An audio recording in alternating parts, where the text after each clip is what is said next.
gatíssima ou gatíssimo, vim aqui só para avisar que o workshop Entra no Seu Poder está para começar no dia 6 de fevereiro. É um processo para filhas e filhos de narcisistas, para você conseguir se reconectar com sua autenticidade, com o seu eu real e conseguir autonomia psicológica com relação aos seus pais narcisistas. Se você se sente refém deles, não sabe como pensar por conta própria, tem terror deles, tem muita culpa e vergonha, não sabe como administrar essa relação, o workshop Entra no Seu Poder vai te dar as ferramentas práticas para você saber exatamente a diferença entre o que a sua autenticidade pensa sobre algo e o que os seus pais colocaram na sua cabeça. Então venha para o workshop Entre no Seu Poder, porque você consegue se libertar da prisão psicológica que é ser criado por pais narcisistas.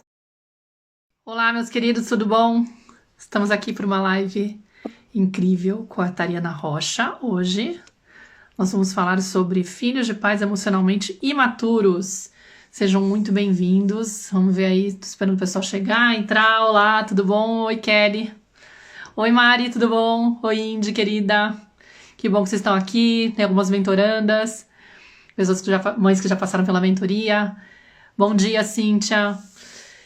Gente, hoje a gente vai falar com a Tariana Rocha sobre pais emocionalmente imaturos, como que é ser filhos de pais emocionalmente imaturos, inclusive na vida adulta, né? Porque a gente passou por isso.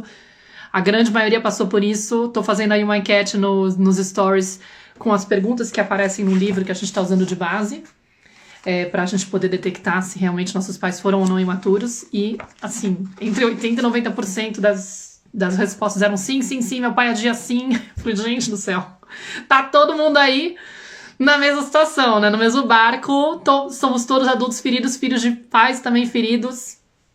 Todos fomos crianças invisíveis, então, assim, vamos aí se abraçar. O que a gente faz a respeito? Mas assim, pra quem não me conhece, tem muita gente chegando nova. Se é a primeira vez que você tá aqui, inclusive, coloca aí primeira vez pra eu ter uma noção de qual que é a quantidade de pessoas que ainda não me conhecem, que estão me vendo pela primeira vez. Eu dei uma viralizada aí no TikTok esses dias, assim, essa semana. Ganhei uns 60 mil seguidores, quase, sei lá, 50 mil seguidores em menos de uma semana. E tava com 1.000 seguidores, agora eu tô com 60 e tantos mil.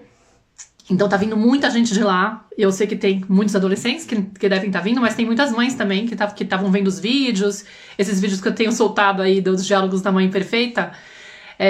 E aí muitas se reconheceram, ficaram preocupadas ou perceberam que passaram por isso na infância e querem entender o que isso faz com a própria maternidade, com a forma de educar os filhos, né, pra quem é pai.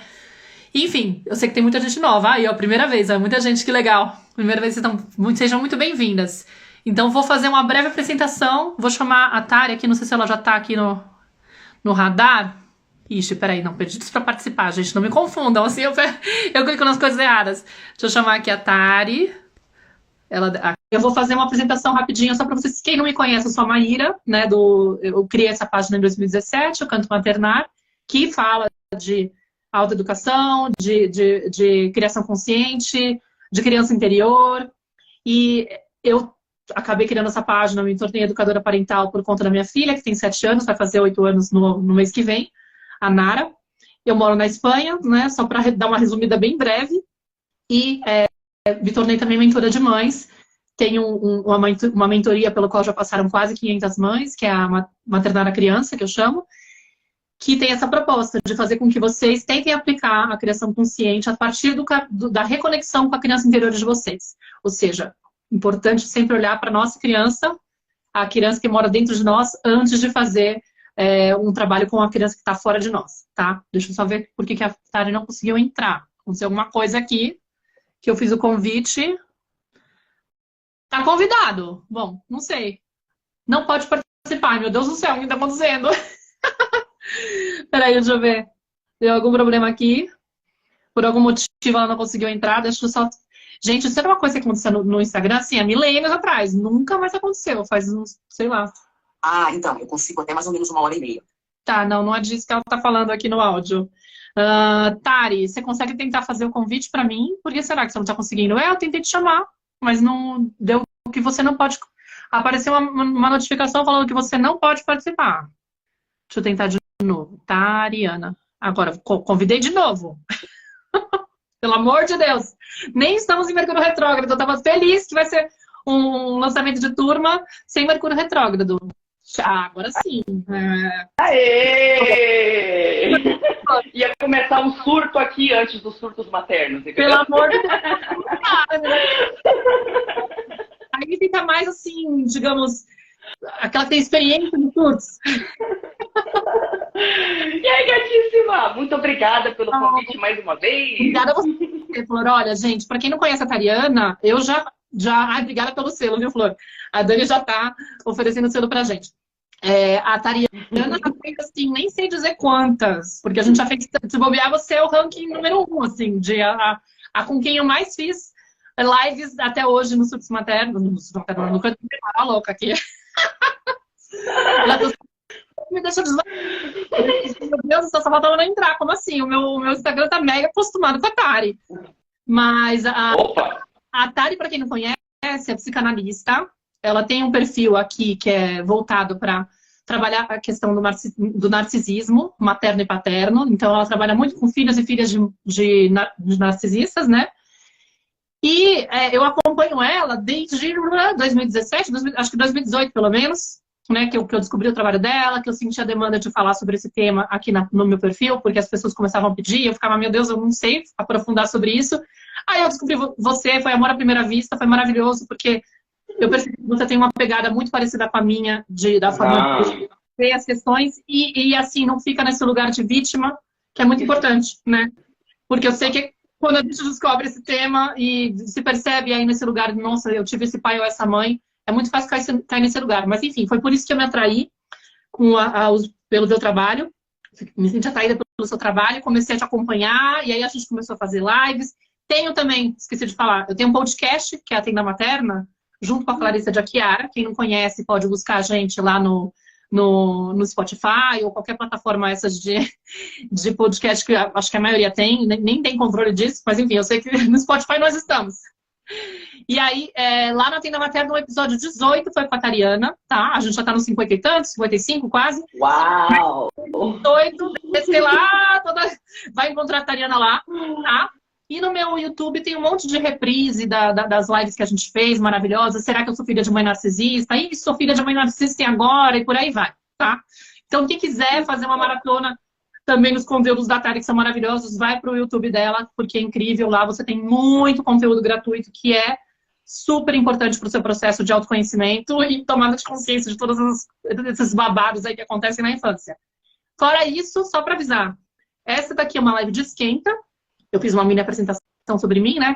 É uma live de esquenta da minha série Surtos Maternos, que é uma degustação que eu faço da minha mentoria Maternar a Criança, que vai abrir inscrições para a turma desse semestre no dia 6 de fevereiro.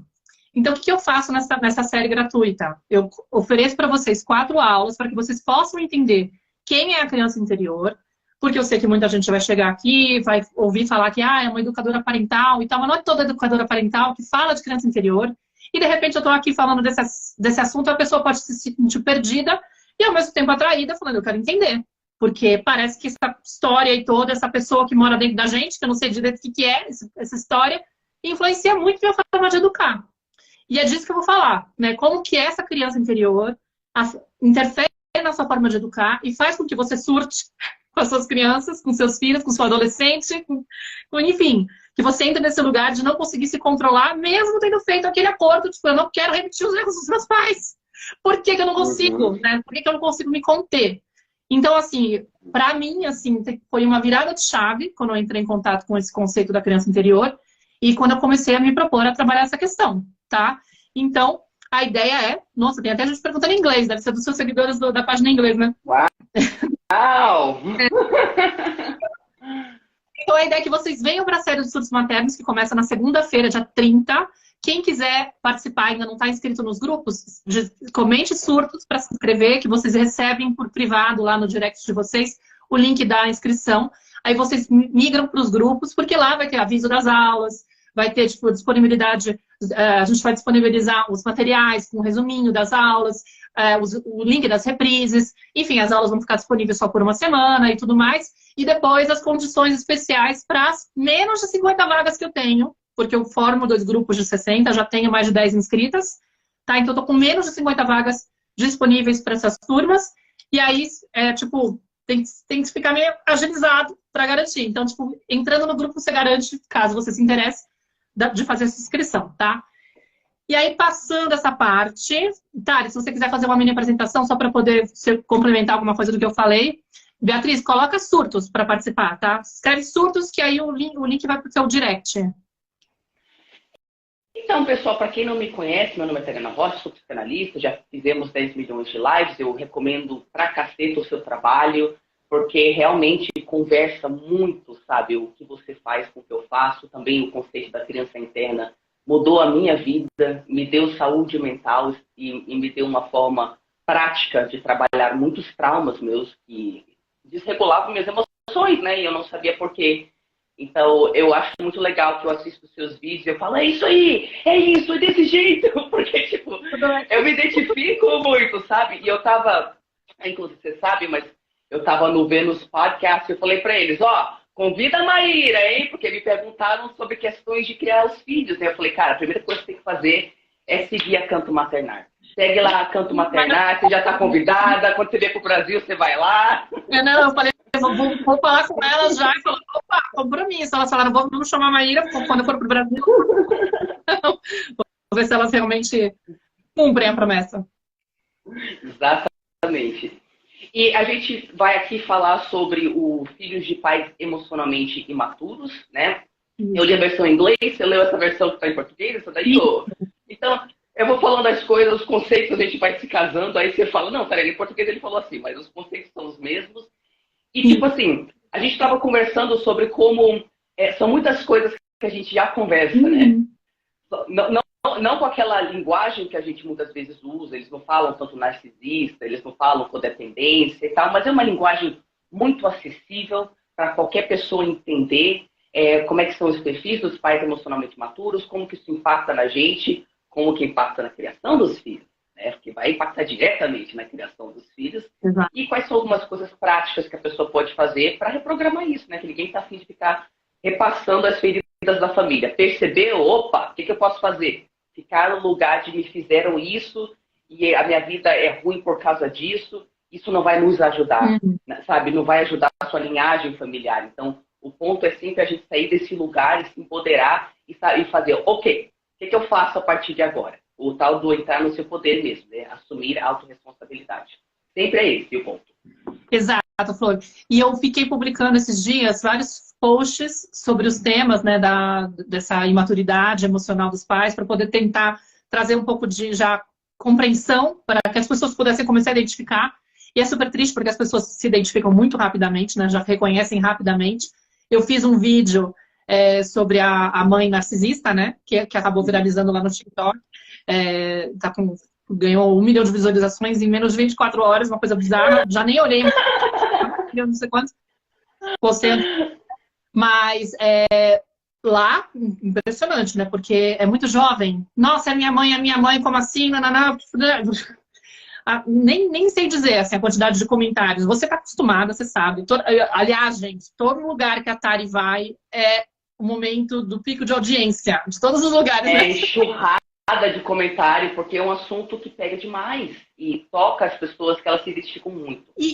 Porque a própria característica do narcisismo, que a gente já sabe, de ter um pai ou uma mãe narcisista, muitas vezes fica camuflada, né? Porque a criança naturaliza aquela relação, acredita que aquilo é normal, e aí ela é manipulada a acreditar que aquilo é normal, inclusive. Então, quando ela percebe que aquilo lá não deveria ter acontecido, peraí, estamos falando que... Porque, claro, ela fica com a sensação de que eu tenho um problema, né? Sou eu que sou inadequada. Quando ela se dá conta que, na verdade, a inadequação está nesse adulto que está ferido demais e está ferindo o tempo todo, opa, então, o que é isso? Então, é realmente muito revelador. E o mais triste é que, assim, é muito comum. Né? Quando eu falei assim, eu acabei de colocar lá a enquete no Stories para poder perguntar, as perguntinhas que ela faz, né? Para poder identificar os pais imaturos, e estava dando 80%, 90% em todas as respostas. Eu falei, gente... E foi o que você falou para mim, né? Eu falei, Maíra, claro, porque somos todos fruto da educação tradicional. E a educação tradicional, ela fomenta essa insensibilidade emocional, né? Esse distanciamento com as emoções. Então, a gente não tem realmente preparo para lidar com as emoções. E acho que esse é o ponto que traz, assim. Eu fiz esse vídeo, né, da mãe narcisista, que nem era o tema central do livro, porque, na verdade, ela não usa muito esse termo. Na verdade, ela está descrevendo o tempo todo narcisismo e codependência, né? Exatamente. Mas ela não coloca os nomes narcisismo e codependência, né? Tipo, só que ela tá falando de assim todo. Né? Mas é legal até você comentar isso por causa de duas coisas. Eu sei que muitas pessoas falam, tipo, não, porque agora tudo é narcisismo, porque não sei o quê. E nós sabemos também que nem todo mundo se aprofunda nas questões para saber o que é transtorno de personalidade e narcisismo. Ou só narcisismo, não precisa ser transtorno de personalidade. Ou então codependência. Mas duas razões que a gente se identifica muito é porque a criação tradicional é narcísica, né? Isso não é para dizer que todos os pais obrigatoriamente têm transtorno de personalidade. Mas quando você normaliza eu sou seu pai, eu sou sua mãe, cala a boca, suas emoções não importam, né? Faça o que eu mando. Cara, isso é literalmente uma descrição do narcisismo, sabe? Então a razão que a gente identifica é porque é isso mesmo, gente. Pra criança e muitas vezes se justificando, do tipo assim, eu tenho o direito de fazer, eu faço isso porque eu te amo. E aí eu tô, tipo, te violentando porque eu te amo, entendeu? Mas no fundo, tô sempre olhando para as minhas necessidades, que é um dos pontos que ela fala, né? Eu tô priorizando o que é importante para mim. Eu ficar tranquila com aquilo que tá me incomodando em você. Tipo, você tá me incomodando, você tá tipo, sendo um problema, sendo um estorvo, tá me desorganizando emocionalmente. Peraí, eu vou dar um jeito, qualquer jeito de parar o teu comportamento, né? Para que você pare de me deixar incomodada. Ah, não quero estar nesse lugar, né? Então... Isso. E aí, resumindo esse aspecto aí, né, porque eu entendo que essas palavras banalizando-se, às vezes a gente pode achar que perdem o sentido, e o livro, como você falou, nem usa essas palavras, mas se a gente puder entender o que é o conceito de ser emocionalmente imaturo, né? O que é ser emocionalmente imaturo? Cara, você não recebeu algumas coisas que você precisava, biologicamente, psicologicamente, você fica com um buracão, você tem que se contar uma história fantasiosa que vai fazer esse buracão não parecer tão horrível, tão profundo. E aí você cria uma fantasia de como tudo vai estar bem. Só que nessa fantasia os outros têm que agir exatamente como você estabelece, né?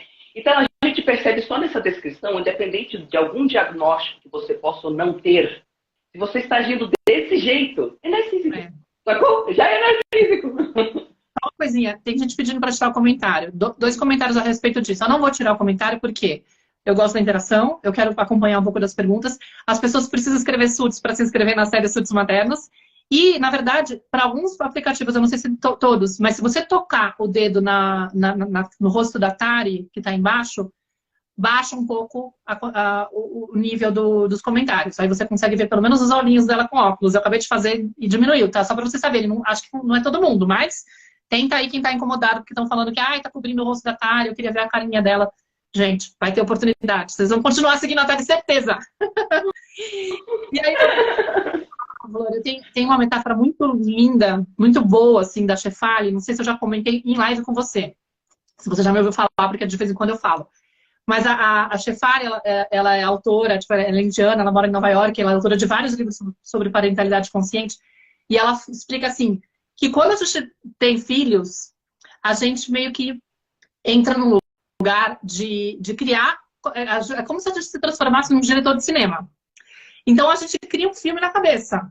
E nesse filme a gente já cria uma expectativa de que como essa criança vai ser, do tipo, não vai fazer birra, vai comer de tudo, vai ser super saudável a alimentação dela, como eu vou ser como mãe, né? Tipo, eu vou ser uma mãe que não vai repetir os erros dos pais. Tipo, eu não sou essa pessoa. Eu vou conseguir ter muita calma e paciência. Não, eu vou ser super presente com meus filhos e tal. Aí eu crio uma expectativa de como vai ser o pai, como vão ser os avós, tudo, né? Tipo, então eu tenho esses personagens do meu filme, né? Os atores. E aí o que acontece? E ela fala, é como se a gente entrasse nessa fantasia, ela usa também esse termo fantasia, entrasse nesse script e quisesse garantir que esse script fosse assim. Só que o que acontece? A vida acaba sendo vida, né? Então ela vai fazer o quê? Te dar uma rasteira e vai mostrar que você não tem controle. Não é o teu filho, meu amor, é a vida sendo vida. Então o teu filho tem vezes que não vai comer, tem vezes que ele vai te desobedecer, não vai ser tão bonzinho. Não adianta aplicar a criação consciente e achar que ele nunca mais vai fazer birra, porque às vezes a gente cria essas ideias de que se eu respeitar ele sempre, ele nunca vai passar mal. Entendeu? Tipo, como assim? Ele continua sendo criança. Entendeu? Nossa, você mencionou um negócio incrível, cara, que é tipo assim, a pessoa aprende essa criação consciente porque vai ter birra, porque vai ter tudo isso, não é que vai parar. Exatamente. né? Para poder se acoplar comigo. Então, para evitar Isso! Isso! ela imaginava que se ela fizesse tudo certinho, que tem a ver com a ferida do perfeccionismo, se eu me empenhar muito, me esforçar muito, eu vou conseguir garantir que tudo saia perfeito dentro do meu script. Só que aí, como não acontece, o que acontece? Você quer demitir os atores. Você fala, esse garoto agora fora! A sai! Tipo, então a gente vai surtando. E pra nós, gera culpa, estresse, aquela sensação de que, cara, não adianta, eu fico lá tentando fazer, sensação de não sou boa o suficiente. Ou seja, e aí o que ela fala? Os filhos, na verdade, eles são um convite pra... Galera, não existe filme, sai desse filme, é uma fantasia. A vida é vida. Não tem como você controlar. Você tá louca porque você quer controlar. Você quer garantir que seu script fique daquele jeito que você desenhou. Então, assim, baixar a expectativa de que... tem um perfil que ela fala, né? Que é o compulsivo. Não lembro, tipo, acho que é o compulsivo. Que é o que fica, tipo, eu sei o que é melhor pro meu filho. Né, tipo... Porque ela descreve 4 perfis de pais emocionalmente imaturos. Então, eu não acredito que eu sou aquele pai carpinteiro, que sei quem meu filho deveria ser para ser a melhor pessoa, eu fico querendo moldar essa criança para direcionar ela para aquilo que, para mim, é a melhor versão dela. Tipo, como assim? Ela vai ser...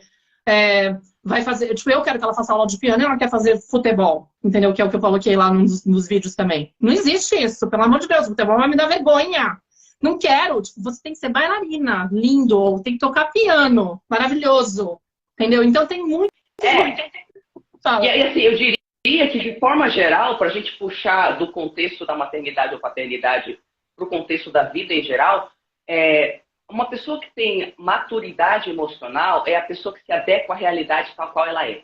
Né? Então, tudo que você está descrevendo aí, na verdade, é a incapacidade da pessoa de ajustar as expectativas dela de acordo com a realidade. Ela fica tipo aqui, não, cara, isso tem que se encaixar aqui, isso tem que se encaixar aqui. É óbvio que uma pessoa com esse pensamento rígido, né, e pessoas emocionalmente maturas têm pensamentos rígidos, porque elas criam uma realidade paralela onde tudo acontece desse outro jeito. E é uma coisa muito rígida, onde você tem que seguir o seu papel, senão minha realidade desmorona. Então, de forma geral, mesmo fora daqui, gente, quando você aceita o outro, aceitar o outro não é engolir tudo, né? A gente não está falando de você aceitar abuso. Nunca a gente está falando sobre isso. A gente está falando sobre, inclusive, aceitar que o outro é abusivo e não que ele é uma pessoa diferente da sua cabeça, né? Isso que é maturidade emocional. Você conseguir lidar com a realidade tal qual ela é e atualizar suas fantasias. E não é nem diminuir as expectativas, é ajustar suas expectativas. Ajustar. Não é? Entender que o outro é quem ele é. Tipo, aí eu que posso escolher o que eu vou fazer a respeito de quero manter contato, não quero manter contato, como que eu vou colocar limite nessa pessoa, mas eu não fico com a expectativa infantil de achar que o outro tem que mudar para eu estar bem, ou de ficar na esperança de que uma hora ele vai mudar, e aí, não, gente, é quase uma escravidão isso daí, é gerar sofrimento. Eu tenho um módulo, Flor, da minha mentoria, que eu incluí, que é o trabalho da Byron Katie. Né, que pra mim, assim, também é uma carta na minha vida. Por quê? Porque a Byron Katie, as ferramentas que ela traz, ela te ajuda a aceitar a realidade como ela é. Entendeu? Ela te ajuda a entender quem ele é e não adianta ficar brigando contra isso, nem investir energia e tempo pra tentar mudar o outro, porque isso é codependência, inclusive. Também não uso o termo né? Mas a gente conhece bem, né, Maíra? Fico lá tentando mudar o outro, pelo amor de Deus. Investindo todo o meu tempo e energia para tentar fazer o outro ficar uma versão melhor para eu conseguir estar bem, eu, inclusive, estou desperdiçando essa energia porque eu podia estar usando para mim. Para o meu processo, que é uma pessoa controlar e garantir resultados, né? Então, muito mais a ver com comentário aleatório. Fala. E aí a gente começa... Não, é que eu tô querendo te falar isso faz meses. Eu gostei muito do look desses óculos com batom vermelho e esse cabelo mais curtinho. Ficou lindo, eu não sei, eu gostei. Ficou legal, cara. Eu curti esse seu look aí. Esses óculos ficaram muito bons no seu rosto também. Só isso que eu queria falar. Comentário aleatório, vamos voltar a coisas sérias. Isso aí. Os tipos dos pais? Não.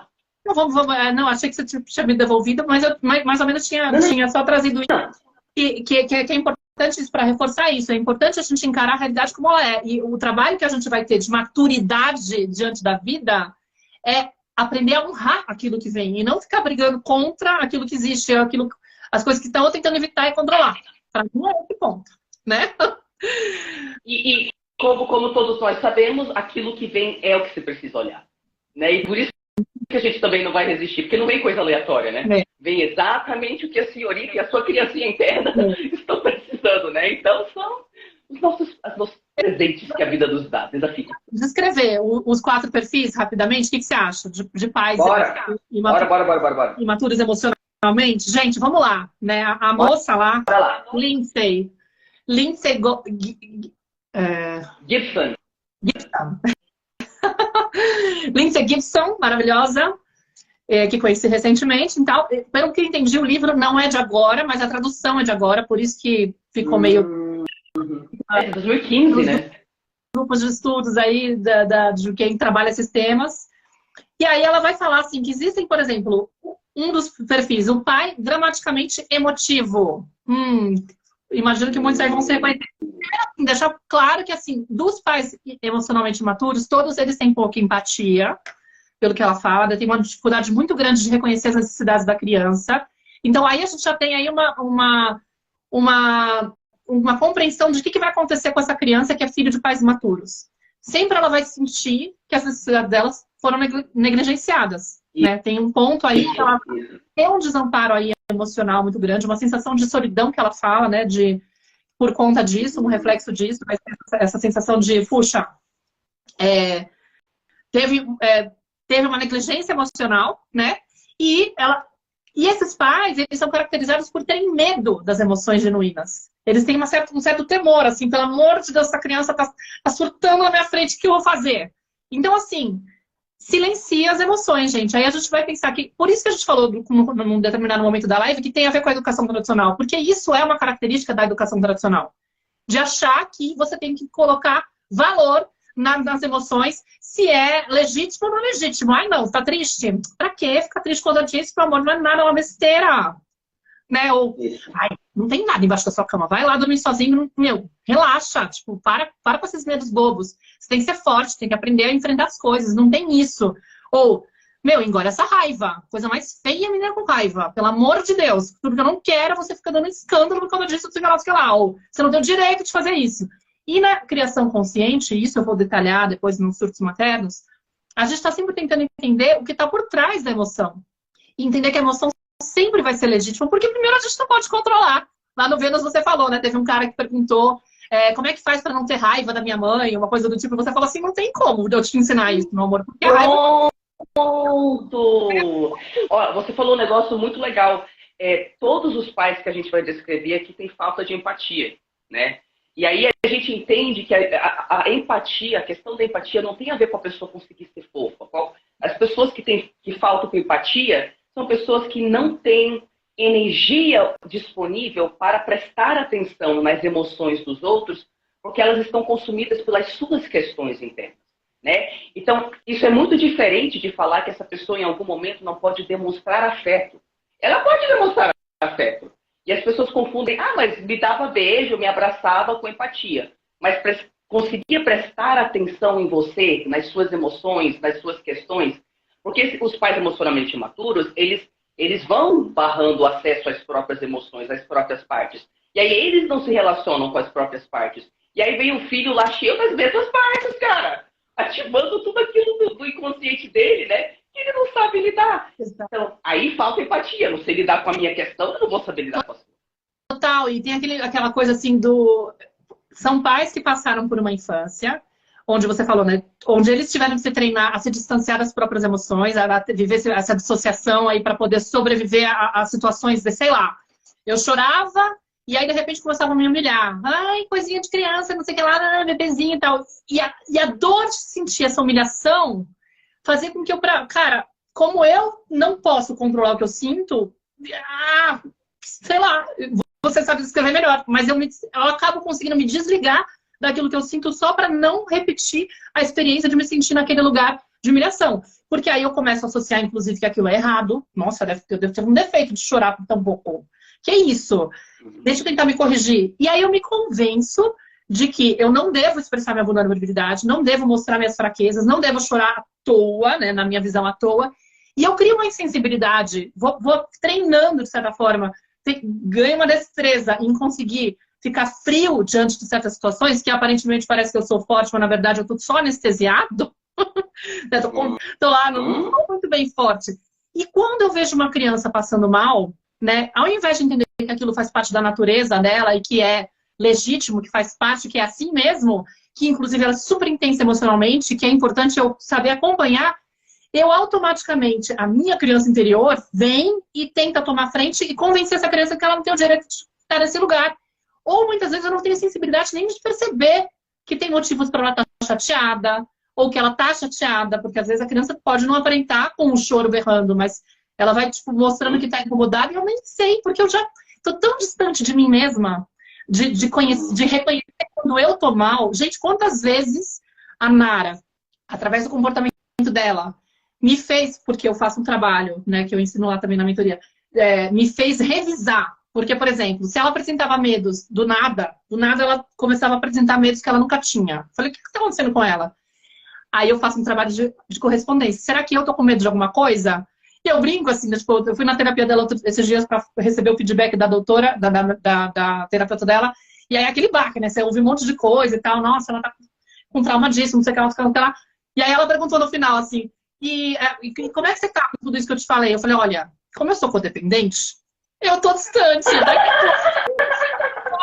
Aí a ficha, tipo, nesse momento eu tô no modo automático, piloto automático, tipo, pensando assim, o que eu preciso fazer para ajudar minha filha. Agora, o sentir, para mim, demora um tempo. Por quê? Porque eu treinei muito para levar as coisas sem me incomodar, sem me afetar, entendeu? Só que fica guardado. E aí, quando a Nara traz alguma coisa, eu começo a revisar. E aí, de repente, eu falo, nossa, é verdade, eu tô com medo disso, daquilo. Eu nem tinha percebido. Olha a loucura. Flor, você tem noção? Por isso que a gente fala que a maternidade tipo, é um convite pra gente se conhecer, pra gente se revisar. Que no final a gente vai até, tô dando uma spoiler aqui, até agradecer quando essas coisas acontecem, porque, tipo, se eu fico desorganizada atrás, é porque tem algum link com algumas coisas, provavelmente, da minha história, da minha criança, alguma ferida da minha criança, que eu tô tendo a oportunidade de olhar e falar, opa, você tá precisando de um carinho, meu amor. Quer dizer que você tá assustada? Moça, vamos fazer alguma coisa? E aí eu dou todo aquela atenção que eu não recebia, eu me dou, né? Porque aprendi a não pedir, mas então aprendi a realmente não me dar, e aí eu aprendo a me dar. Enfim, tô dando... E assim, esse aprendo a me dar, eu só quero enfatizar para quem escuta esse negócio de criança interna e pensa, eu também fazia isso. Até parece, eu sou uma pessoa prática, se liga, cara, eu quero resolver, não sei o quê. Gente, eu tô falando que isso é uma coisa muito prática. Você lidar com o conceito da criança interna é um negócio inacreditavelmente prático para você realmente conseguir identificar as razões dos surtos, né, maternos e paternos, e você conseguir fazer esse link com a sua história mesmo. Eu queria passar isso. A Cris perguntou, não entendi a ligação do medo da criança com algo da mãe. Por quê? Porque a criança, ela sente, ela tá lá absorvendo, ela tá em fusão emocional com os pais, com a mãe principalmente, entendeu? Então, às vezes eu tô sentindo alguma coisa e, principalmente, se eu não estou nomeando isso, se eu não tô sendo honesta com a minha filha, se ela não tá entendendo, porque se eu não explico para ela o que tá me acontecendo, o que a criança sente? Tem alguma coisa acontecendo, a mãe não tá bem, a mãe tá com medo de alguma coisa. Mas ela não é uma coisa consciente, entendeu? É uma coisa, tipo, de energia. E aí, isso, muitas vezes, vai se manifestar no comportamento dela. De repente, ela fica insegura com as coisas. Isso, por exemplo, aconteceu, uma das vezes que aconteceu, foi na época do desmame. Que ela tava com quase 4 anos, eu tava dando peito pra ela. Aí foi tudo redondinho, assim. Ela largou o peito, tipo, ela só dava uma mamadinha de madrugada antes de dormir. 5 minutos antes de dormir, 5 minutos durante a madrugada e acabou. E aí o leite secou. Ela levou numa boa e, de repente, ela começou a ter medo de várias coisas. E aí, tipo, sei lá, de andar no corredor sozinha, de coisas que ela não tinha, entendeu? Eu falei, tá estranho, tá estranho. Eu falei, será que eu tô com medo de alguma coisa? E aí eu reparei que eu tava assustada, porque na época ela ainda tinha que fazer muitas cirurgias, né? Que a minha filha tem uma malformação na mandíbula, então ela tinha umas cirurgias, pelo menos pela frente, para fazer. Que ela fez até os 6 anos, 4, já fez 5 cirurgias, né? Na época ela já tinha feito 3. E o TT, né, o peito, era um jeito muito bom de acalmar ela no pós-operatório. Então, eu não percebi que aquilo estava me assustando. Tipo, será que eu vou conseguir dar? E pior que assim, a distração mandibular, que era o mais difícil, seria a 4ª cirurgia dela. a penúltima, né? Eu colocar o aparelho para poder abrir a mandíbula dela, ficar com o ferrinho para fora e tal. E aí eram mais dias no hospital. Então eu falei, cara, tipo, já passaram 3 cirurgias. Mas eu não tinha nem conversado comigo mesma. Eu tava naquela coisa assim, não, eu tô me preparando, eu tô super forte, vai dar tudo certo, tá, tá, tá, tá, tá, tá. A gente não se percebe. De tão acostumado que a gente tá a se ignorar, a não se sentir. Porque se eu me sinto de verdade, significa que, inclusive, eu vou ter que pedir apoio. E na época que eu precisava de apoio para me corregular, para alguém me corregular, né, que eu precisava do adulto, eu era dependente desse adulto, e o adulto não estava disponível para me oferecer, eu aprendi a me virar sozinha. Só que como eu não tinha capacidade de me virar sozinha, eu aprendi a me desligar do meu sentir. Então, eu reconheci o que eu estou sentindo. Quando eu percebi que eu estava insegura, por exemplo, por conta disso, aí eu fui conversar com ela durante o sono. Filha, a mamãe está insegura. Percebi que você está super insegura e que, você deve estar percebendo que a mamãe está meio assim. Aí comecei a falar, porque, na verdade, o TT para mim é uma coisa muito importante. Eu não tinha, como tinha sido redondinho dentro da cartilha da mãe ideal, das horas que bonitinho, ela nem chegou a pestanejar. Foi super tranquilo, ai, que linda que eu sou. Parecia que tava tudo ok, né? Tipo, sabe, o script. Eu segui o script. Tava tudo dentro do controle. Não teve que demitir ninguém. Eu não precisava me demitir do filme. Eu tinha feito o trabalho correto. Só que, tipo, caramba, e agora? O que vai acontecer quando ela sair da cirurgia? Aí eu fiz essa conversa, fui validando, fui explicando pra ela na madrugada, né? Tipo, e aí ela foi melhorando, foi muito louco, assim. Porque, tipo, é como se você assumisse, isso é meu, eu vou cuidar, fica tranquila. Já entendi que você percebeu, isso não é seu. Você pode... A vida é segura, tipo, você pode seguir. E aí, ao mesmo tempo, em paralelo, o que eu faço para tentar garantir essa conexão com ela, esse amparo para ela depois da cirurgia, sem achar que eu preciso desse TT, entendeu? Eu, tipo, não vou fingir que, ai, bobagem, ficar preocupada com isso, né? E passar por cima de mim de novo, não. Como que eu me fortaleço? Uma outra forma de estar lá presente, acompanhando ela e tudo mais. Só para poder explicar, tá? Ótimo. Você tá me ouvindo? Eu tive que trocar o fone porque começou a morrer aqui. Tá me ouvindo? Sim. Tá? Ah, tá. Não tá conectado aqui, mas... Conversa durante... Não, eu sempre conversava durante o dia, mas porque ela estava menorzinha. Mas no sono você tem uma forma de meio que reprogramar também a pessoa, entendeu? Quando você conversa durante o dia. Eu conversei durante o dia. Durante o dia eu também converso, mas essa coisa de falar no sono ajuda muito a pessoa, digamos, reorganizar aquilo que está no inconsciente dela. Que da hora! Nossa, que história incrível! Adorei essa história. Mas você deu um exemplo perfeito. Eu estava no Vênus lá, eu dei o exemplo do Gabor Mate no país dele, 2 meses antes dos nazistas, né, invadirem o país. Aí a mãe levou o bebê para o pediatra, falou: ele não para de chorar, ele não para de chorar, ele não para de chorar. E o pediatra falou: minha senhora, todos os meus bebês judeus estão chorando. Porque os pais estavam angustiados, eles sabiam o que estava acontecendo com os judeus pela Europa, e eles estavam passando as emoções para os filhos, e os filhos reagindo constantemente, né? Então, perfeito, esse exemplo aí foi incrível. E é isso, essa é a ligação. Os filhos reagem aos conteúdos dos pais porque eles estão em simbiose emocional com os pais. Bora para os emotivos? Para os pais emotivos? Tá. Então, no livro, a Lindsay fala 4 perfis de pais emocionalmente maturos, e a gente vai ver que muitos se cruzam, né? Uma mesma pessoa pode ter mais de um perfil aí. E o primeiro perfil, eu coloquei como emotivo, eu não sei como ela escreveu, como é que você falou em português? Deixa eu ver aqui. Mas são os pais desregulados. Dramaticamente emotivo, ficou no português. Isso, ótimo, ótimo. Que são os pais que mantêm a casa inteira refém das suas fortes respostas emocionais. São respostas emocionais que confundem os filhos, porque não tem como saber se mamãe vai estar desse jeito ou se papai vai estar daquele jeito agora. Então, querendo ou não, essas fortes respostas emocionais assustam as crianças. Elas ficam num estado de alerta porque elas não sabem o que esperar. E aí, querendo ou não, as necessidades delas não são satisfeitas. Porque como que você vai pedir alguma coisa? Ou expressar alguma coisa sua? Se, obviamente, se olha para outra pessoa e você pensa: nossa, ela está precisando de ajuda, né? Nossa, ela está mal.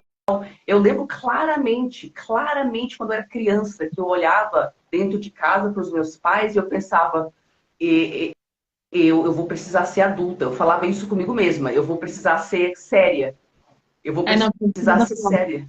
tá. Ah, beleza. Porque, tipo assim, a impressão que dava é que, tipo, essa pessoa não consegue cuidar de mim. Exato. Essa pessoa tá desregulada, sabe? A criança percebe. Sim. Então, esse é o primeiro perfil E esse Você quer falar alguma coisa sobre isso é uma inversão de papel, né? Então, tipo, é um traço de codependência, né? Que também é um módulo que eu tenho na mentoria só sobre codependência. Porque, tipo, na verdade, a criança deveria estar numa fase de ser cuidada e ela está cuidando, ela está mais preocupada no bem-estar dos pais. Como é que eu faço para preservar eles, para não chamar atenção, né?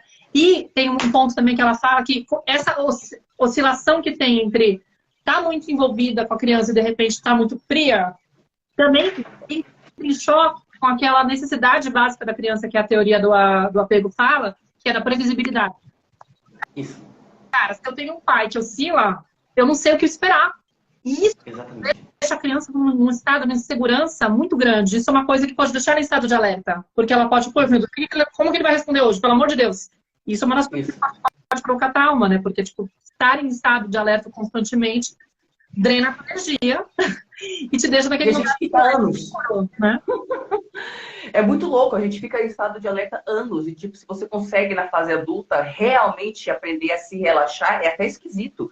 As primeiras vezes que eu consegui relaxar na fase adulta, eu tinha flashback de quando eu era muito novinha e criança e eu ainda conseguia relaxar. Olha que doideira, cara. Eu tinha flashback de, tipo, 3 anos de idade. Eu, caraca, mano. Eu não percebi que eu tava tensa há 39 anos. Maravilhoso. Próximo, que é o compulsivo aqui, ele fala. Como que é pra você? Eu coloquei, eles são compulsivos, mas eu coloquei, tipo, obcecados em sucesso, em moldar, em perfeccionismo. Eles são compulsivamente focados nisso, em perfeição. Isso. Então, são aqueles pais que eles estão sempre compulsivamente lidando com o seu perfeccionismo, né? E eles lidam com os filhos da mesma forma, como se você tivesse que ser moldado para performar de um certo jeito. E são controladores, muitas vezes emocionalmente indisponíveis, porque eles não estão lá para as necessidades da criança, e sim para mudá-la e para ela se tornar aquilo que eles querem que ela se torne. Eu fiz um post lá ontem com aquele quadrinho daquela mulher que sempre faz umas historinhas com a mãe que são de cortar o coração, onde ela tá tentando falar que interessante ser ilustrador, ser animador, né, não sei o que. A mãe fala, mas isso aí não é uma profissão de verdade, né? Também teria que ser muito brilhante, você não é muito assim, né? Ai, dá vontade de... Nossa, que dor, né? Mas, o que tem aí por trás? Uma necessidade de, cara, quero garantir que minha filha faça aquilo que eu acredito que é o melhor, né? Aí eu direciono o sonho dela. E a criança percebe uma expectativa de ficar com aquela pressão de se sentir avaliada constantemente, né? Muitas vezes para de pedir ajuda, como que ela fala também no livro, para poder evitar essa avaliação, tipo, eu não quero ser julgada, não quero que fiquem dizendo se eu estou indo bem ou não, então vou me esconder aqui quando eu tiver problema. Eu lembro que eu tinha um pouco isso, ser muito estudiosa, ser muito inteligente e ter vergonha de pedir ajuda. Mesmo quando... Não quero, sabe? Não quero ser... Porque, tipo, não. Eu não quero que me vejam como alguém que não é capaz. E o adulto, né? Tipo, esse pai, essa mãe, ela fala como ele meio que conseguiu ter sucesso na vida, ele tem muito orgulho daquilo. Então, ele quer também um filho que faça mais ou menos como ele, assim, que possa trazer orgulho para ele, entendeu? E aí, essa criança, o quê? Para poder se adequar à expectativa, vai abrindo mão daquilo que ela sonha, a ponto de se distanciar da própria essência e já nem saber o que gosta. Então, o resultado acaba sendo o quê? Um adulto que, cara, eu não sei nem o que eu faria se eu pudesse ter escolha. Tô conformado. E é muito louco, você falou um negócio aí, tipo, eu já senti isso muito, de, nossa, mas eu acho que eu não sei o que fazer ou como abordar, mas eu não posso mostrar isso. E tipo, porque, sabe, a Tariana resolve tudo, a Tariana tá sempre forte, a Tariana não sei o que, Deus me livre alguém perceber, Deus me livre eu perceber que eu preciso de ajuda. Eu tenho uma amiga que fala pra mim, tá, que ela é bem nesse estilo assim, codependente, perfeccionista, que faz tudo certinho, resolve tudo certinho, seja adulta. Ela fala, Tari, às vezes eu tenho a impressão que se eu começar a chorar, eu nunca vou parar. E eu acho que tem uma frase dessas no livro, assim, tipo, e dá mesmo essa impressão. A sua vida inteira, você sobreviveu sendo super certinha, perfeccionista, adulta, resolvendo tudo, cara. Às vezes você tem medo das suas emoções. O que eu vou fazer com isso? Eu nem sabia que eu podia ter isso, o que eu faço com isso? Nossa, e agora? Então, a nossa necessidade de barrar isso, até a gente ter estrutura também para lidar enquanto adulto com essa avalanche de emoções, de vulnerabilidades, né? Não, e essa é uma das maiores resistências para quem descobre, por exemplo, o trabalho da criação consciente, da criança interior, né? Eu tive esse bloqueio no início e eu imagino que você conheça uma enxurrada de pessoas, uma quantidade enorme de pessoas que passam pelo mesmo processo. Cara, eu não sei se eu vou querer tocar nesse vespeiro.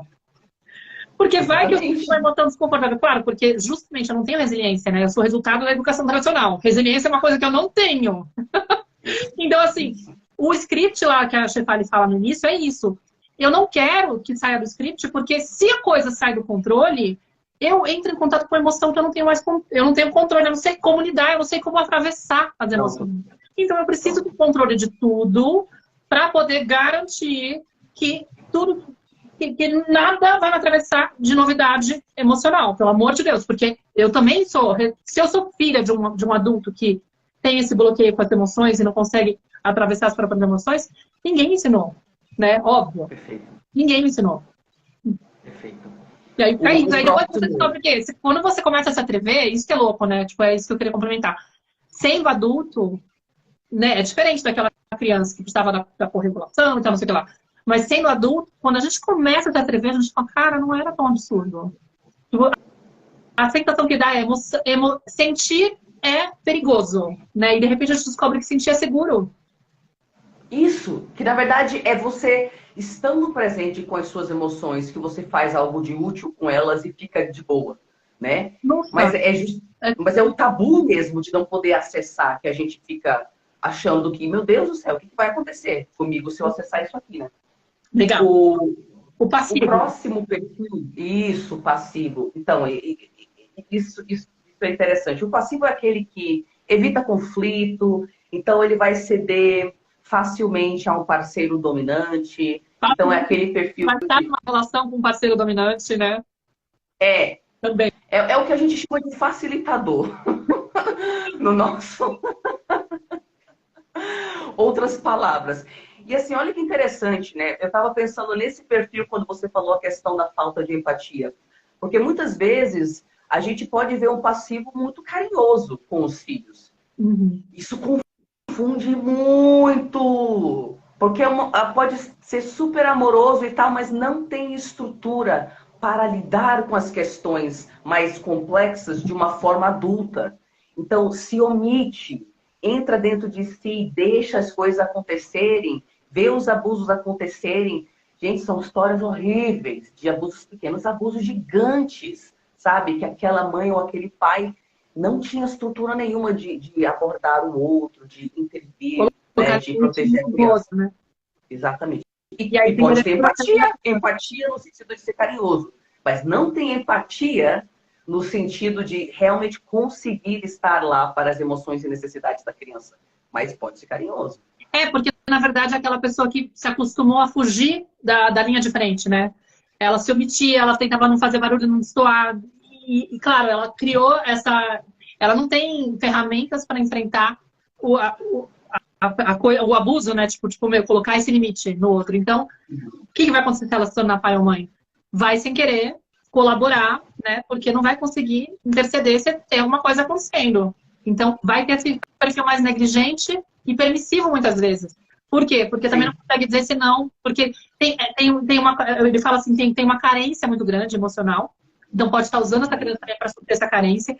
E quando a gente tem uma carência emocional muito grande, a gente tem, no fundo, um medo gigante de se sentir rejeitado pela criança. Porque a gente quer garantir aquele amorzinho e tal. Então, é difícil dizer um não, porque às vezes quando a gente sabe que tem que dizer sim, porque você não quer correr o risco de desagradar e fazer a criança ficar triste com você.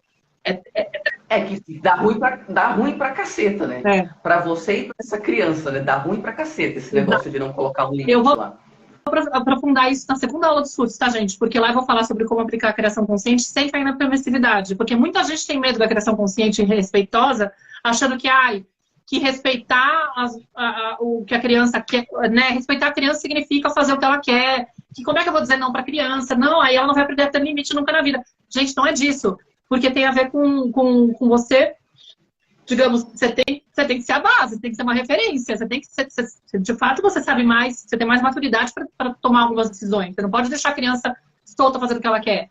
É outra questão. É como que eu acompanho o desconforto dela quando ela tá incomodada com um limite, não é não colocar nenhum limite na vida dela. Mas enfim, isso eu vou aprofundar depois, só para vocês saberem. Só que esse perfil quando a gente fala desse perfil, a gente está falando desse pai que tem a tendência a ser permissivo muitas vezes, porque não vai saber colocar esse não com esse medo de, tipo, não quero que a criança fique mal comigo, entendeu? Mas tem a ver mais com a necessidade dele, vocês entendem? Não é a necessidade da criança que está sendo atendida. De repente está deixando comer doce o tempo que quiser, dormir a qualquer hora, né? Tipo, sei lá, faltar em um monte de coisa que não poderia, só para que ela fique confortável, mas no fundo é porque assim eu não preciso lidar com o desconforto dela.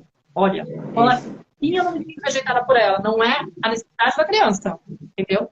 Exatamente, a criança é bem narcísica, às vezes, viu? Porque não receber um não, às vezes, não dá certo, enfim, isso é outro rolê. Isso é outro ponto, só para pontuar. E aí o pai rejeitador que ela coloca, pai ou mãe rejeitador, que é o quarto perfil, né? Que seria esse mais porradinho, assim, na hora de falar, não tô afim de ficar com essa criança, mesmo que aparentemente fica com aquela sensação de que tá muito melhor que sem os filhos, quando tá sem os filhos, e a criança se sente aquele estorvo que chega ao ponto de falar, cara, eu sou um peso para essa mãe, eu devo ser muito chata, né? Quando eu peço atenção, nossa, me incomoda muito. Essa mãe muitas vezes é bastante hostil, esse pai pode ser bastante hostil. Coloquei um quadrinho também dessa mãe falando assim, você me dá dor de cabeça. Quando a criança... É aquele perfil, tipo assim, que se pergunta, mas por que tem família, né? Parece que a pessoa teve família só para reclamar da família. É esse coisa, tipo, você destruiu minha vida, que pé no saco, vocês são um inferno, sabe? Aquela coisa de rejeitar mesmo. Exato. Então, naturalmente, a gente vê que o mesmo pai pode ter mais de um perfil também. E aí, só para reforçar, muitas vezes a sensação que o filho tem é que ele não deveria existir. Isso. E isso é muito pesado, é muito forte, né? Inclusive, eu tenho essa ferida. Eu tive essa crença para eliminar. Graças a Deus, o Teta Healing ajudou muito, porque eu tinha essa dor e me impedia, assim, de conectar com a Nara de um jeito, assim, forte, especialmente quando ela adoecia. Olha que loucura, né? Ela nasceu com uma malformação, mas quando ela ficava doente, independente de uma gripezinha, assim, eu ficava irritada de um jeito. Por quê? Porque eu fui uma garota que ficou muito doente e minha mãe não conseguia manter a postura. Ela falava, ai, não acredito, ai, que saco. Trabalho, vou ter que mudar toda a minha rotina. Tipo, ela meio que jogava farpas, assim, sabe? Então, a minha sensação, no extremo, mais com outras, digamos, outras situações da minha relação com ela, que eu percebi ela meio muito incomodada, tipo, é mesmo que você vai demandar atenção agora? E aí eu cavar, e eu tinha essa crença, eu não deveria ter nascido, eu sou um estorvo, porque eu vim pro mundo, eu atrapalhava a vida da minha mãe. Então, quando a Nara adoecia, olha a loucura, gente. Se a gente não trabalha as feridas, tá? Tô dando um exemplo aqui claro. Se a gente não trabalha as feridas, a gente corre de reproduzir. E assim, não é nem como controlar, porque era uma sensação que eu tinha. Por que ela ficou doente? O que ela tá fazendo comigo? Sabe? Como se fosse pra mim.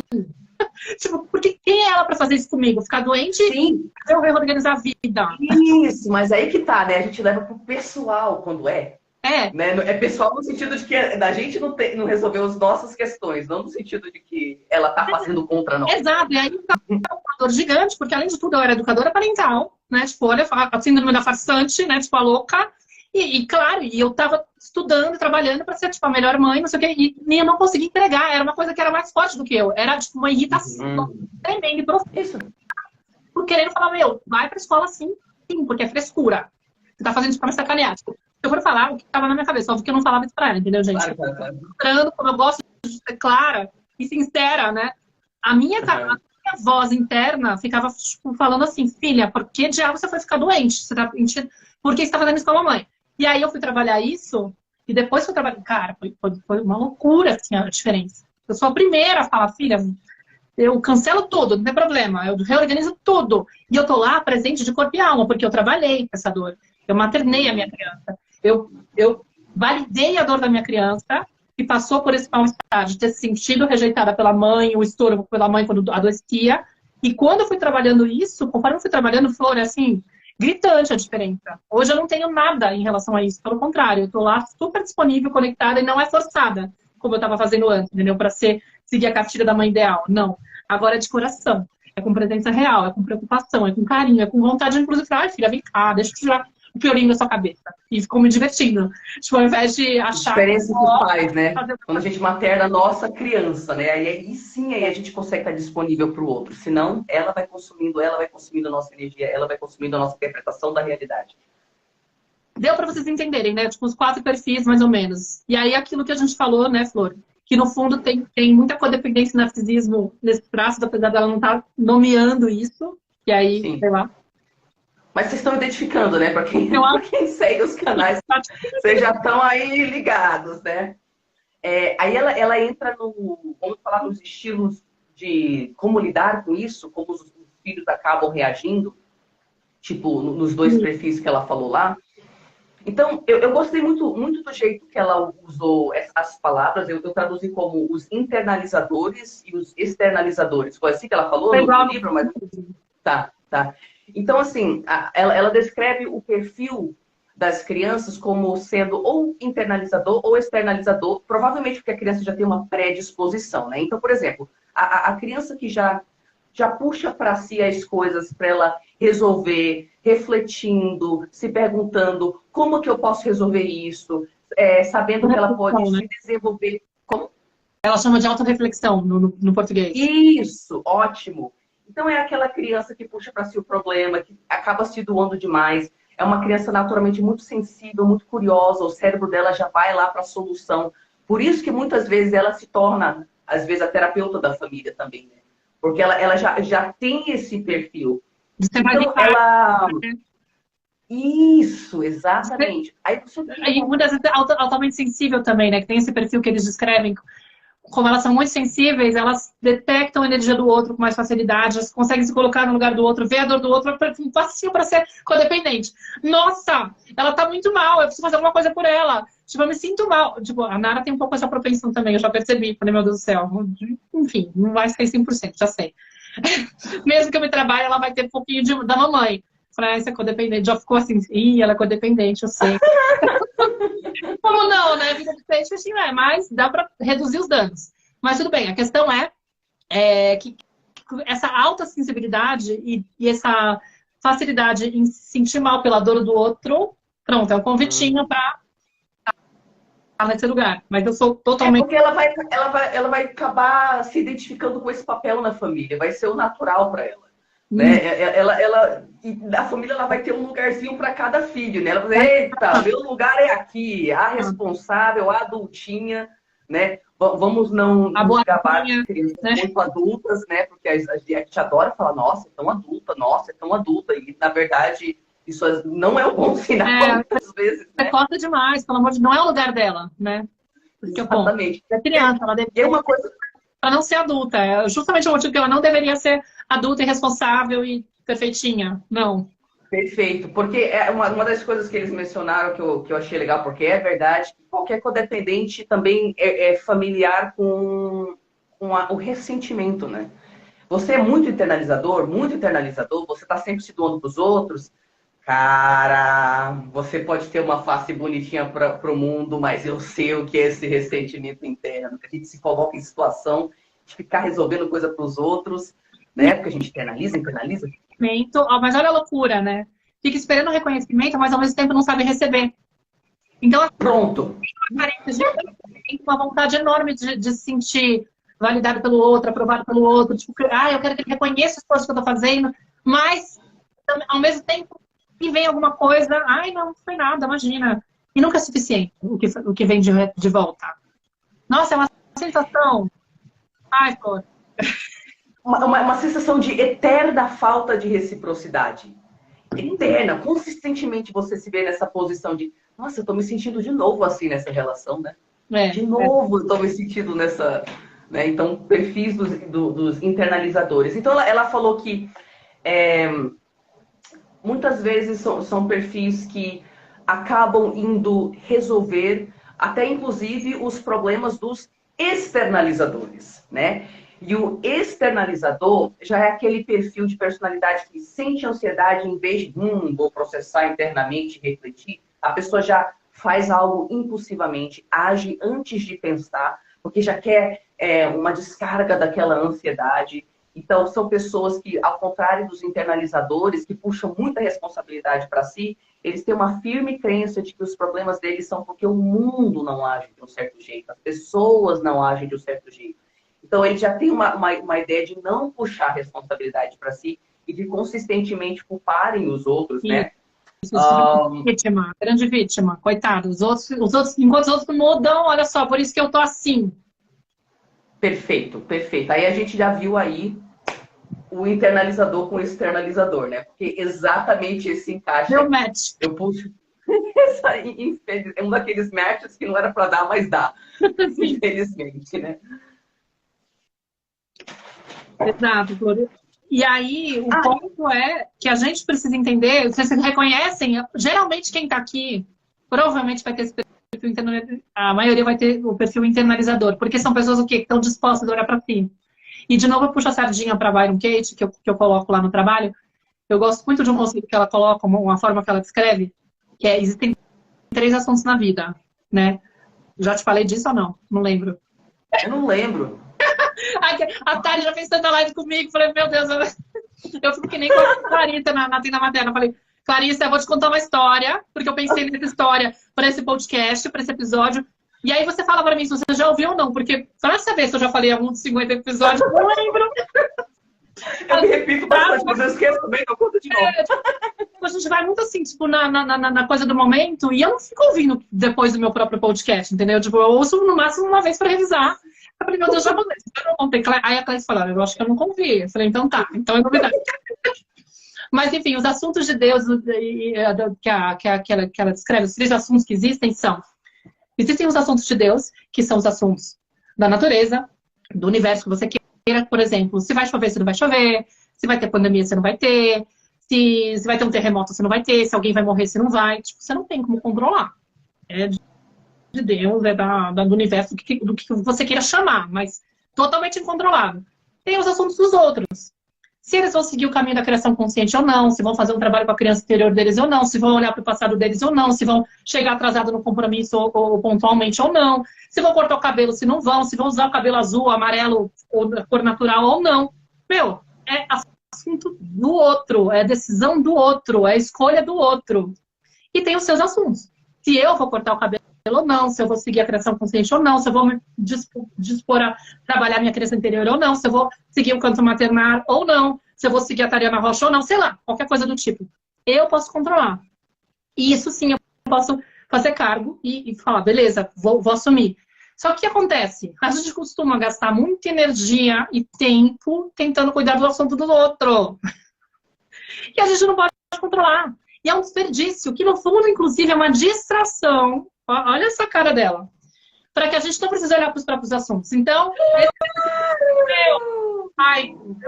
eu deposito, jogo poder, como você falou lá no podcast, né? Tipo, eu deposito poder no outro, tipo, enquanto o outro não faz tal coisa na vida dele, tipo, enquanto meu pai não amadurece, aí o que acontece? Por isso que eu tô miserável, por isso que minha vida não anda, por isso que eu tô triste, entendeu? Tipo, ele precisa melhorar, ele precisa mudar, ele precisa amadurecer para que eu possa estar bem.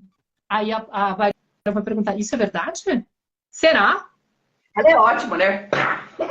As perguntas dela. Divisor de águas. Você tava um tapa na cara, você fala, meu, você entra chorando, você sai rindo. Você fala, meu, sério mesmo que eu acreditava que minha felicidade estava depositada no amadurecimento do meu pai e da minha mãe? Eles são quem eles são. Não pode, gente. Não posso interferir nas escolhas que eles têm, de como que eles vão enfrentar as dores que eles têm, as limitações que eles têm, sei lá, a trilha da vida deles, eu não tenho como controlar. A única coisa que eu posso fazer é aprender a lidar com os pais que eu tenho. Tipo, eles são essa pessoa, essas pessoas. Minha mãe eu não tenho como, porque a minha mãe já faleceu, mas meu pai é assim. Meu pai, ele pode me entregar o que ele pode me entregar. É maravilhoso, tipo, é isso, entendeu? Ele não pode entregar mais. Sabe, é legal desse livro aí, que é muito legal eu ler vários conteúdos, né, desse mesmo assunto, assim, de pais e a forma que nos impactam e tal, porque eu vejo que a gente tá todo mundo seguindo a mesma linha. A mesma linha, simplesmente com nomes diferentes e tal. Porque o esquema todo do livro, que é o que a gente fala, é você conseguir interagir ou não com esses pais, e ela não fala disso de uma forma mais intensa, mas ela valida que tem casos que a gente pode querer se distanciar e tal, mas o ponto todo do rolê é o que é realista esperar dessa pessoa. E isso depois que você fizer uma análise do nível de maturidade ou imaturidade emocional deles. Né? Porque daí a gente aceitando esse nível de imaturidade deles, a gente ajusta a nossa expectativa e para de lutar pelas ilusões de não, ele vai mudar, meu pai vai isso, meu pai vai validar, minha mãe vai aquilo outro. Então todo o rolê é justamente em aceitar a realidade tal qual ela é. Exatamente. Isso já liberta... Exato. Cara, isso já libera o sofrimento, porque ela fala o sofrimento é gerado quando a gente briga contra a realidade. Entendeu? Tipo, se eu reviso, tipo, você fala, meu, é isso que eu tenho, são esses pais. Então, tipo, sou eu que posso.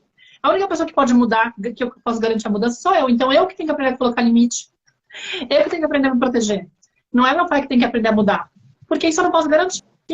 Eu vou ficar só arrastando. E nem precisa, e não é o caminho, né? E não é o caminho mesmo, porque ele tem que fazer o rolê dele, você tem que lidar com o seu rolê. O que você tem já tá de bom tamanho. A gente chegou ao ponto de admitir que a gente está sendo desrespeitoso com os pais quando a gente está tentando se intrometer nas decisões que eles têm a respeito da vida deles. Gente, muito bem. Muito bem. Eu já estive nesse lugar muito tempo, tentando consertar o meu pai, entendeu? Tentando salvar. Nada mais libertador do que olhar para os seus pais e perceber: olha, são uns seres humaninhos. Uns seres humaninhos. Como é? Tão libertador. Igual eu. Inclusive, essa sensação de superioridade que a gente tem muitas vezes, né? Tipo, eu sei o que é melhor pra ele, olha de novo. Eu tô no mesmo lugar desses pais imaturos, quando eu quero ser pai dos meus pais, achando que eu sei o que é melhor pra eles. Quem que é? É o compulsivo aqui, né? Isso. Tento consertar essa pessoa. Isso. Eu tô no lugar da imaturidade, querendo me sentindo superior. E fora do meu lugar. Porque, como filha, eu tenho que estar mais no lugar de ser filha e não ser mãe e pai. Né? Sai desse lugar. Perfeito. Enfim, mas aí acho que esse livro a gente podia direcionar, já que está finalizando mais ou menos. Falar tem bastante coisa ainda, mas a gente faz. A gente se conhece, eu já te conheço. Qual foi o seu limite de horário? Você pergunta, né? Porque eu sei que a gente aqui, se deixar, vai ficar igual o podcast do Vênus, 3 horas falando. Gente, eu sempre fico, nossa, meu Deus, 3 horas? Como? O povo fala 3 horas? A gente fala 3 horas, cara. Vamos falar sobre algumas coisas que ela diz. Só porque estão perguntando. Como... Vai falando. Ah, tá, beleza. Então, primeiro, assim, ela fala o conceito que eu também falo, que você fala do seu jeito, que é o processo de cura disso, além de você aceitar a realidade tal qual ela é, ver seus pais como eles, é você começar a operar a partir do seu eu real. Eu amei o jeito que ela explicou o que é o eu real. Porque eu acho que ela explicou até melhor do que eu. Ela falou assim, é um sistema de feedback neurológico, biológico, extremamente acertado, que fala para você quando algo está certo ou errado para você. Eu estou traduzindo tudo aí mais ou menos. Mas por que eu achei incrível? Cara, o seu eu real são suas respostas emocionais, físicas, intuitivas. Você sente no seu corpo um desconforto. São suas emoções, não é? A gente não fala de dissociar, ficar longe das emoções. Então, o eu real são as respostas fisiológicas, biológicas que a gente tem diante de cada coisa, né? E ele pode apontar para o sim ou ele pode apontar para o não, mas ele está dentro do nosso corpo, ele está dentro da nossa biologia. Então, por exemplo, quando a gente começa a perceber que a gente estava agindo de acordo com o papel familiar, que era aquele papel com o qual a gente se identificou na infância, a gente na fase adulta continua no mesmo script lá, né? Ela propõe um exercício onde você descreve os comportamentos, pensamentos e ações de acordo com esse seu script e o que o seu eu real pensa sobre isso. Então, o que aquela sua parte intuitiva, aquela sua parte sábia, aquele seu sussurro que só você escuta? Como que ele agiria? Ele também escolheria essa carreira, esse jeito de se vestir, esse relacionamento, esse jeito de falar, né? Então, o objetivo para todos nós é a gente integrar essas partes que a gente acabou deixando por aí, né? A nossa criança interna está carregando grandes fardos emocionais que a gente deixou para trás. Então, ela fala do jeito dela, mas o processo de cura tem a ver com a gente ver a partir do nosso eu real. Aí, como que a gente faz isso? E aí ela fala a respeito de se colocar na posição de observador. Isso, para qualquer pessoa da terapia cognitivo-comportamental, quer dizer barrar a resposta emocional intensa no momento para que você possa se distanciar dela, né? Ela menciona até técnicas de respiração, porque daí você consegue não ser tomada por aquela intensa resposta emocional que você falou mais cedo. É instintiva, é na hora. Aquela irritação vem toda no corpo na hora, você não consegue controlar. Então, a gente usando alguma técnica como respiração, escutar uma música relaxante, ou alguma coisa que nos permita barrar aquela resposta emocional naquele momento, a gente consegue se desidentificar daquela dor e olhar à distância. E aí a gente cria essa distância emocional com relação ao gatilho, e aí você pode escolher outros comportamentos, né? E Mas tem se várias colocar terapias que ajudam, né? Só rapidinho fazer um parênteses. Por exemplo, eu estou fazendo agora de experiência somática, né? Que é o tapping, do Peter Levine, para poder trabalhar com questão de trauma. Então, o que você vai criando é um distanciamento, essa neutralidade em relação àquilo que aconteceu. Tipo, o trauma, ele continua existindo, vamos supor, né? Que eu tenho lá uma resposta corporal que é, digamos, incontrolável. Meu corpo entra em estado de alerta, por exemplo, numa situação que me arremete a uma situação que eu vivi lá atrás. Eu não estou, às vezes, vivendo um perigo no momento presente, mas eu tenho uma sensação parecida com aquele alerta que eu tinha lá atrás. Sei lá, eu tô, por exemplo, quando eu fui entrar na escola nova da Nara, quando ela mudou de escola, e ela foi de uma escola pequenininha para uma escola grande, na hora que eu fui entrar nos corredores para conhecer com o pai da Nara, a Nara nem estava com a gente, estava só com a diretora, e começou a entrar um pânico em mim, do tipo, porque eu lembrei dos bullying que eu sofria, da sensação que eu tinha de desamparo, a saudade que eu tinha da minha mãe, os medos que eu tive. Eu só te falar, eu já fico com o corpo meio mexido. É muito louco, assim. Toca de novo na ferida da dor da criança, da experiência que foi traumatizante. E aí eu olhava para aquilo e falava assim, minha filha... Tipo, por exemplo, um dos traumas que eu tinha era no esporte, né? Me sentir super inadequada, ser a última a ser convidada para a porcaria dos times. Enfim, era sempre um espaço onde eu me sentia muito inadequada, muito inferior, muito, tipo, com raiva, querendo ir embora, sair correndo. E aí eu olhava para as quadras da escola e falava assim, coitada da minha filha, que vai ter a porcaria do basquete nesse lugar. E o Alfonso olhava e falava, nossa, que incrível! Ela vai poder jogar basquete! Olha a diferença. Entendeu? Totalmente seguro, entendeu? Mas na minha cabeça era um alarme, tipo, a minha vontade era, eu vou dispensá-la de todos os esportes. Ela não precisa fazer nada. A minha dor, óbvio, projeção total. Sim, sim. Entendeu? Para eu conseguir alcançar uma resposta neutra, tive que me trabalhar. Eu reconheci na hora que era a minha criança que estava lá, surtando, né? Tipo, meu, se eu pudesse, eu arrancava minha filha dessa experiência.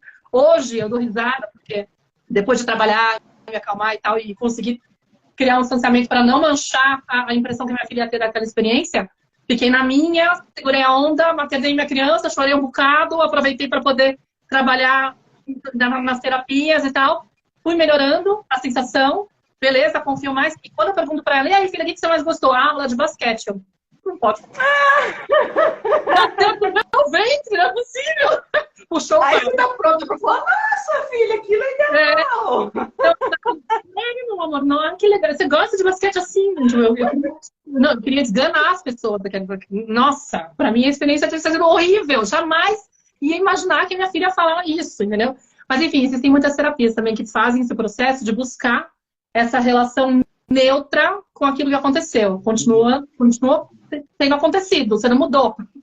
Mas você já não tem resposta de o corpo ativado e sequestrado com a sensação, entendeu? Eu gostei do que você falou agora. Sim, existem muitas terapias para criar essa distância emocional com relação àquele gatilho traumático que remete àquela experiência que a gente teve. Eu gostei do que você falou, porque terapia é ótimo, fazer cursos, tudo isso é maravilhoso, mas a realidade é que, sei lá, grande parte do nosso trabalho vai ser no dia a dia, criando esse distanciamento emocional, né? Então, usar essas técnicas. Tipo, tendo consciência, em primeiro lugar, que é o primeiro ponto, né? Tipo, porque, por exemplo, o que aconteceu aí? Eu saquei na hora. Nossa, minha criança aqui entrou em cena. Ela tá desesperada, achando que minha filha vai ser jogada na selva dos leões se eu permitir que ela tenha essa porcaria dessa aula de basquete, entendeu? Tipo, fazer isso. Aí eu falo, não, peraí, isso é minha criança. Aí eu vou pro carro, né? Tipo, por exemplo, fui toda engatilhada para o carro e ao invés de simplesmente fazer o que eu faria, né? Que seria dar a partida, colocar alguma coisa para escutar e ir para o mental e me distanciar do sentir, para me proteger do sentir, que é perigoso, né? Vou dar voz e espaço para minha criança se manifestar. Tipo, no dia a dia, entendeu? Aos pouquinhos, com as ferramentas que eu tenho hoje, aí eu vou aprendendo, tipo, não, aqui eu não posso ignorar. Se eu ignorar, vai dar ruim. Hashtag vai dar ruim pela frente. Então, eu vou e uso uma ferramenta que eu tenho para poder acolher, maternar a criança, conversar com ela, chorar um pouquinho, pôr um óculos escuro para dar uma disfarçada, para quem passar no estacionamento me ver, não achar que eu sou uma louca. Sou fina, regulada. Umas quadras de basquete lá dentro da escola, aí eu fico totalmente surdo. Tá bom, meu amor, mas fica tranquilo que é normal. E tipo assim, gente, reenfatizar e reenfatizar. Grande parte do trabalho são essas pausas pra gente maternar, pra gente lidar com a resposta emocional. E eu sei que parece que, tá, mas ela foi pro carro e ficou lá se maternando, que diferença isso fez? Com certeza isso não resolveu todos os problemas. Na verdade, essas gotinhas de autorregulação vão resolvendo o processo de tal forma que coisas começam a acontecer. Sabe, que vão possibilitando essa cura. Porque você lida com a dor, aí parece que o problema vai se dissolvendo. É muito doido, né? Muito doido. Muda completamente, porque é gradual. Entendeu? O processo... Pronto, gradual. Essa é a palavra. Os primeiros dias vão ser mais dolorosos. Eu realmente dava tchau pra ela e ficava achando tadinha, tá indo pra baixo. Virava as costas e ficava lá chorando, ia pro carro, chorava um pouquinho. Enfim, e depois foi diminuindo. E até que um dia que eu falo, tipo, eu não tô sacaneando minha filha, entendeu? Tipo, é a dor da minha criança que eu tô enfrentando. E outra, se acontecer alguma coisa, é bem diferente da experiência que eu tive, porque o pior era passar por isso, chegar em casa e não ter uma mãe com maturidade que pudesse reconhecer que aquilo era legítimo. Por que minha filha tá incomodada com tal? Primeiro, ela nem percebia. E quando percebia, com certeza minimizava, dava bronca, fazia aquela coisa tipo, pra quê? Ou, sabe, aquela comparar com um outro que não se abala com aquilo. Então, tipo, ela não tinha essa sensibilidade de, gente, eu não tô julgando minha mãe, tá? É uma questão assim, não é tipo, ai, nossa, que absurdo. Anos 80, vamos pensar. Não tinha tanto maternal, não tinha Instagram. Não tinha... São apenas realidades. Ninguém aqui tá falando de, porque não. Os outros são... Não, não é isso. É só um diagnóstico. Tipo, como eu passei por isso, o que eu tive não foi esse acolhimento emocional. E isso é a ferida maior. Entendeu? Quando a gente vai estudar a questão do trauma, a gente percebe que não é o evento que provoca o trauma. É a sensação de desamparo emocional, de ninguém olha para mim, ninguém nessa história, ninguém se importou com a minha dor, entendeu? Isso que dói mais. Então, quando você entende isso, você fala, cara, beleza, minha filha pode, inclusive, acontecer dela sofrer bullying ou dela odiar a porcaria, pra mim é porcaria, a porcaria do basquete, pode ser que ela ainda sofra. Só que aí eu vou estar, como mãe consciente, digamos, sensível ao que ela traz e oferecendo espaço para se expressar emocionalmente, porque eu não vou ser mais essa pessoa que inibe o sentir, eu vou me trabalhar para conseguir ter esse preparo para não ficar intolerante ao desajuste emocional da minha filha, porque essa é a ferida maior, tá? Isso. Aí ela não vai precisar perceber, nossa, mamãe tá desconfortável. Eu não entendo porque ela tá desconfortável, mas eu vou podando isso aqui, ou fazendo não sei o quê, ou me adequando, né? Ela vai perceber, mamãe tá emocionalmente bem, visceralmente, né? Fisicamente ela percebe. E também percebe se mamãe tá mal. Que eu, digamos, fique desorganizado no princípio, vamos supor que, ai, nossa, eu não queria, fica assim, eu posso falar disso com ela. Filha, a mamãe tá muito, sei lá, insegura com essa situação, mas tô aqui com você. Eu te entendo. Sim, eu falei lá no podcast como é importante os pais simplesmente falarem suas vulnerabilidades, sabe? Isso é diferente de você colocar a criança na posição de terapeuta. Pô, cara, é tão legal os pais conseguirem ser humanos, dá um senso de normalidade muito grande na cabeça da criança, sabe? Nossa, mamãe é uma humana. Claro que a criança entende, né? Diferente de colocá-la na posição de terapeuta. Junto com as partes aí práticas, né, de como resolver, ela menciona algumas coisas que eu acho que a gente já mencionou aqui, como, por exemplo, avaliar o real nível de maturidade dos seus pais, ajustar suas expectativas, não é? Para não ficar tentando ter daquele relacionamento um tipo de apoio emocional, um entendimento que você não pode ter, às vezes, né? Mas ela também dá umas dicas práticas de como administrar esse contato, que eu achei interessante, porque muitas pessoas não sabem o que fazer na interação em si, né? Então, algumas coisas que ela fala, ela dá uma opção de, pelo menos eu traduzi como expressar e desconectar. E o que ela está falando aqui? Quando você entende que o seu pai e sua mãe é um ser humano, né? E você entende que você pode ou não pode esperar daquilo. E você entende que você pode ter limites que você quer expressar nessa relação. Então, ela sugere que pode ser libertador para você comunicar o que você precisa comunicar de forma neutra, respeitosa. No entanto, fazer isso se desapegando da resposta dos seus pais.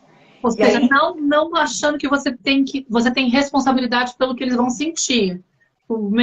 Eles são adultos e podem cuidar do que incomodou eles. Eu não tenho responsabilidade em resolver, salvar, preservar, mas eu tenho o direito de me proteger, de colocar um limite, mesmo que desagrade, entendeu? sim, Né? sim. E também sem expectativa, o desapego é tipo, não é tipo, ai, agora vai gerar empatia neles. Agora Ai, eles vão agora eles entender. vão. Não, não. É para você. É porque para muitas pessoas é libertador poder articular o que ela pensa a partir do eu real dela, finalmente. A autenticidade, né? Que é uma das necessidades Isso. básicas que a Matê fala, né? Pronto. É uma necessidade, gente. A autenticidade é uma necessidade real da pessoa. Então, essa é uma das formas de você lidar. A outra coisa que ela fala bastante é se você tiver que interagir com personalidades emocionalmente imaturas, você pode focar no objetivo e não na relação. Porque quando a gente foca na relação, a gente vai lá abrir o nosso coração, porque quer receber um acolhimento, a gente vai lá e expõe vulnerabilidade, porque quer ter intimidade. E às vezes você está lidando com um perfil que, tipo, não vai rolar isso, né? Não vai rolar isso. E se você tá aí, você faz os surtos maternos, você faz o curso da Maíra, você faz você faz terapia, aí você tá toda cheia da maturidade, tal, dos recursos, não sei, aí você vai lá para os seus pais que não estão fazendo nada disso. E aí você decide que agora vocês vão melhorar a relação. Aí você fica focando na relação. E se seus pais não estão se trabalhando, você sair do papel fixo que você teve na família a vida inteira, do nada, vai estimular respostas muito esquisitas neles. Eles não vão gostar. Eles querem aquela fantasia, aquele papelzinho pré-escrito, né? Então, tipo assim, não foque em tentar mudar essa relação, em tentar fazer com que eles também despertem para o desenvolvimento pessoal, entendeu? Foca no objetivo. Então, às vezes, o objetivo é tipo, o que, pai? Temos que ir no médico, então, na quinta-feira? Ah, então, beleza. Que horas, pai? Você tem café da manhã, quer que eu passe antes? Então, você foca nas coisas práticas. E também ela fala sobre administrar a questão da relação sem ficar... sem engajar, né? Sem ficar engajado, sem ter a reatividade. Isso, perfeito. Então, por exemplo, o que significa administrar? Você vai encontrar sua mãe e seu pai emocionalmente maturos. Você já sabe que, por exemplo, eles vão puxar a conversa para certos assuntos que não são muito produtivos. Pode ser N coisas. Pode ser vitimismo, pode ser falando mal do vizinho, pode ser te atacando, inclusive, com indiretas, agressão passiva. Então, administrar é redirecionar a conversa. Redirecionar a conversa. Não reagir. Redirecionar. Redirecionar. Redirecionar. Já tem um plano. Senão você vai alimentar sem querer. Pronto. Já. Ai, não se frustrar, né? Tipo, ai, não, de novo, ele já sabe. Então vai, tipo, já desenha no seu script. Vou lá, com 90%, 99% de chance deles falarem mal do vizinho, deles se fazerem de vítima, deles fazerem alguma crítica da minha casa, do meu cabelo, de qualquer coisa, sabe? Eu já sei. Eu não espero outra coisa. Isso. Mas é lucro. Isso. E como você já sabe o que esperar, você já tem formas de administrar, inclusive, cara, eu consigo ficar lá 1h30, entendeu? Aí eu vou ter um compromisso depois. Putz, cara, tem um compromisso, pai. Mas quinta-feira é nós, estamos aí, entendeu? Já manter conversas curtas, não é para o negócio não desandar. Então, é uma posição realmente de você assumir esse lugar de aceito a limitação disso aqui, entendo que eu tenho que ter esses recursos para administrar e para voltar o foco para o objetivo e não para a relação. Né? Para o objetivo e não para a relação.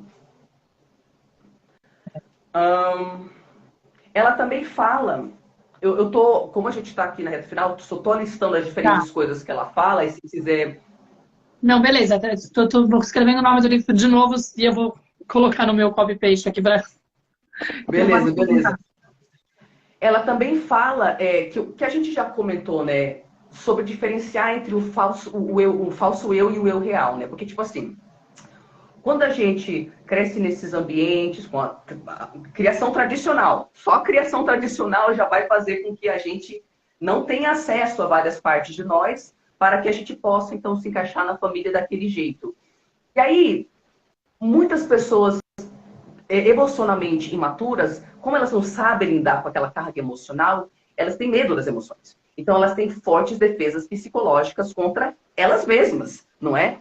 E esse conjunto de todas essas defesas psicológicas é o que a gente pode chamar de falso eu, né? E aí, o eu real é você ter acesso à emoção em si, processar a emoção em si, ter o ganho, né, de você maternar aquela criança, né, de você liberar aquele fardo, de você transformar o jeito que ela está se sentindo, a sua criancinha está se sentindo. Aí você consegue operar não a partir das suas defesas psicológicas, que são seu falso eu, e sim a partir do seu eu real, que é o que espontaneamente existe dentro de você, o que é autêntico dentro de você. E para isso, claro, vai ser necessário a gente reavaliar as vozes internalizadas dos nossos pais. Então, isso, diferentes linhas terapêuticas, Theta Healing, tenho certeza também, aborda isso do seu jeito, com o seu linguajar. A gente internaliza. Os nossos pais, eles são as nossas primeiras referências, eles nos falam como pensar a respeito de nós mesmos, a respeito do mundo, a respeito da vida dos homens, das mulheres, a respeito do que a gente é e não é capaz de fazer. Então, quando a gente começa a ter acesso, porque a gente tem ferramenta para maternar as nossas emoções e não precisa das defesas psicológicas, finalmente a gente começa a ter acesso a nós mesmos. E tendo acesso a nós mesmos, aí a minha autenticidade, o meu eu real pode olhar aquela crença. Mas espera aí, o mundo é perigoso mesmo? Mas espera aí, todas as mulheres são interesseiras? Mas espera aí, todos os homens são não sei o quê? Mas espera aí, você entendeu? E aí a gente consegue pensar, não, cara, essa crença aí não é o que eu acredito. Não é um negócio que eu quero que me guie. E aí é um processo. Porque tem aquele esquema que a gente abre mão das crenças dos nossos pais, parece uma traição. Parece que você está indo contra a família. Isso, desonrando, né? E na verdade não, né? O objetivo aqui no planeta Terra é cada um se individuar. Então vai ter que achar sua humilde autenticidade e sua própria interpretação da realidade, né? Então tem esse processo aí de reavaliar as crenças e ver o que você de fato pensa. Maravilhoso.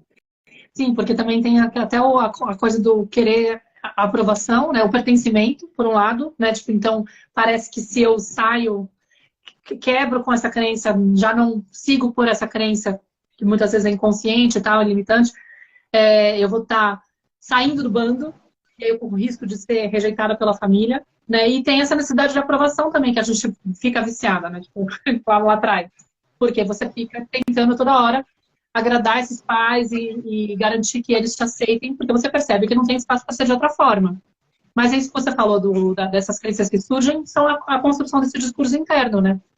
A forma como meus pais meiam o mundo e falam a respeito de mim, no fundo vai se transformar na vozinha que eu tenho interna.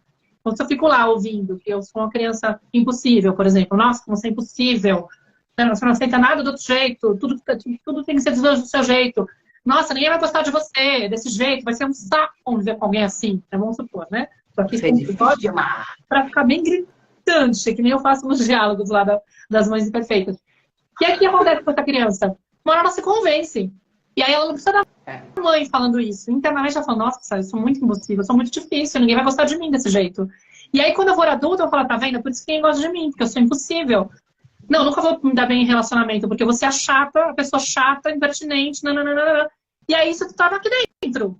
Entendeu? Até eu ter consciência de que isso foi construído por conta de, inclusive, digamos, uma leitura errônea da natureza da criança, né? Esse pai e essa mãe estavam lá, no fundo, estavam querendo controlar o meu comportamento. Mas não entendiam com aquela insistência que eu tinha de me defender o tempo todo, de me colocar e de ser tão impossível, porque estava sempre... O que é criança impossível, gente? Ela tem uma autoestima maravilhosa comparada com a boazinha, né? Muito melhor que a da boazinha, que já abriu mão de lutar por si. Já ficou aí na obediência, se conformou. Eu vou tentar fazer de tudo para ser como eles querem. A criança impossível não. O quê? Ela ainda está em contato com a vozinha dela, né? Eu sei perfeitamente o que é melhor para mim. E eu não vou aceitar que ninguém me empurre em nada. Dá muito mais trabalho. Só que no final, é a criança que vai muitas vezes denunciar a disfuncionalidade da casa, a outra vai ficar aquela apagadinha, parece que tá tudo bem, mas ninguém percebe que tá tudo errado, né? Tipo, no ambiente funcional, porque ela colabora fazendo aquilo que pedem, né? Aquilo que estão exigindo dela ou tem expectativa dela. A impossível não. Ela fala que eu não vou fazer, tipo, a porcaria do violino só pra você ficar feliz na fita e ficar parecendo a mãe exemplar que tem um filho que toca violino. Desculpa. Não sou só marionete. O quê? As lições que os filhos trazem pros pais. Sei lá. Ou qualquer outra coisa. Tipo, eu não vou comer o prato inteiro. Tipo, não. Empurra a porcaria do prato. Entendeu? Tipo, você tem que respeitar o meu ritmo biológico. No fundo, ela tem muito mais conexão consigo mesma e ela não abre mão. Ela paga o preço. Paga o preço de ser provavelmente a que vai tomar muita... Vai ser, tipo, rejeitada por muitos momentos. Não é fácil estar nesse lugar. Mas, no fundo, tá lutando, né? Mas, enfim, eu acho que, tipo, de estratégias a gente meio que falou tudo, né? Vamos tentar... Eu acho que, assim, o convite, gente, que a gente tem aqui é que vocês possam entender como é importante a gente se responsabilizar por aquilo que aconteceu. A gente não tem como mudar o que aconteceu. É interessante a gente o que faz. Como que eu e a Tara a gente entende esse processo de crescimento pessoal, né? Tipo, o que a gente tem que fazer para poder lidar com aquilo que aconteceu? Primeiro de tudo, é super importante a gente conseguir identificar aquilo que aconteceu de fato. E não o discurso materno, não a historinha que contaram pra gente. Olha que menina boazinha, não dá trabalho. Caramba!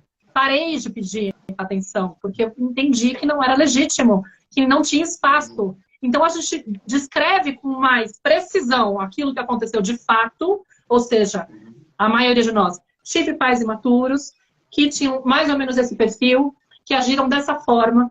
Eu respondia com essa postura, criei esse personagem para me proteger, para conseguir evitar um monte de repetições de eventos que me machucavam. Então, eu me blindei, né, tipo, do ambiente onde eu estava e da relação com esses pais, criando essa pessoa, esse falso eu. E eu não estou conseguindo ser autêntica hoje. E por conta dessas feridas que não foram trabalhadas, que não foram vistas, que muitas vezes ainda estão no inconsciente, eu não sei nem o que eu preciso fazer para melhorar. Mas tem uma ferida, tem uma criança invisível dentro de você. Você é um adulto ferido assim como eu, todo mundo, todos nós somos. Estamos no planeta Terra, tá, gente? Todos nós somos adultos feridos. Então, o que nos compete? Se eu assumo, saio do lugar de vítima, tipo, meu pai fez isso, minha mãe faz... Não deveriam ter feito aquilo, faz o trabalho da Byron Kate para entender que, tipo, tá tudo certo onde não... É o que é. Foi o que foi. Entendeu? Não tenho o que fazer com o que foi. A única coisa que eu posso fazer é assumir a responsabilidade de cuidar do meu assunto, dos meus assuntos, e falar, não tô afim de viver um processo de autoeducação para melhorar, para resolver, para amenizar a dor dessa criança, para que eu não fique refém dela nesses momentos em que ela me faz acionar um gatilho e falar, caramba, você tá em perigo, você tem que salvar teu filho, você tem que salvar tua filha, você tem que... Não, entendeu?